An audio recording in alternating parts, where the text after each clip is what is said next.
I have been at GISD. This is my second year at GISD, and this is my 16th year teach in education. I started as an aide at Chalmers. I was there for 6 weeks. I moved over after that 6 weeks to a sixth grade math teacher at Lee.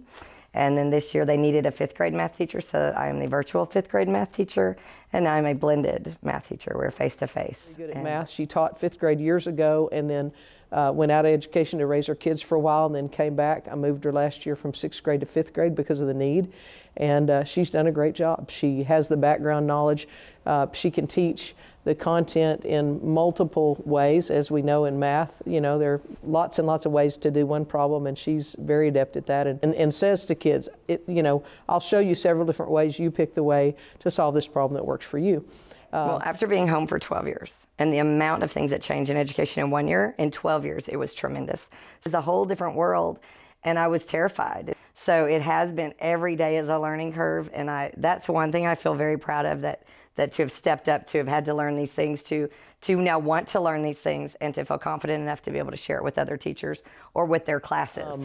She is very, very good at the online platform. She went through our OVAL training, and she is a leader on our campus in helping kids get online, blend the learning, because she's teaching virtual, of course, as well as face-to-face kids, but also helping other teachers. We know there's been a great learning curve for teachers and kids, and overall in that aspect this has been a very good time because it has launched us. It's forced us to be able to do online teaching platforms and communicate in Zoom, communicate in ways that we never knew that we could before or never had to before. Google Meet, Google Classroom. I try to have them engage as much as possible. So at any time I can have 3 computers going, and we have 2 different cameras going, and I want the students, so my face-to-face students join the Meet that my virtual students are on, so that they can all interact with each other. So when they talk in this chat, they talk to each other.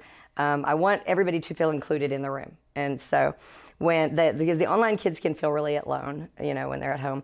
So, and then the face-to-face kids think you're ignoring them if you're looking at the computer. So they join the Meet, and they engage with the kids that way. One of the greatest things about Tevis is that she is a relationship person with students. She knows quickly if a student is, you know, this is pretty much the, you know, the attention that they get and that they need, then she steps up and gives them that attention. I think that's one of my strengths, is I can build a relationship with a child, and I'm not even sure that you even really can put a finger on how you do it. Sometimes it's a high five, sometimes it's a fist bump, sometimes it's that they want to come give you a hug every morning, they want to hug you every afternoon, and you allow that and you're open to that. And so they feel just a warmth from you, and then that builds that relationship that they can trust you and they can learn from you. I do like to see those light bulb moments, and I do like to see passion, and I like for kids to feel comfortable with me and comfortable enough to learn with me. I think 5th grade is an age where girls begin to get kind of scared of math and scared of science, and they'll begin to shut down and back off, and I want every young lady to have that confidence, to feel like I can tackle this, I can do this, and not feel like in 5th grade is where I got lost.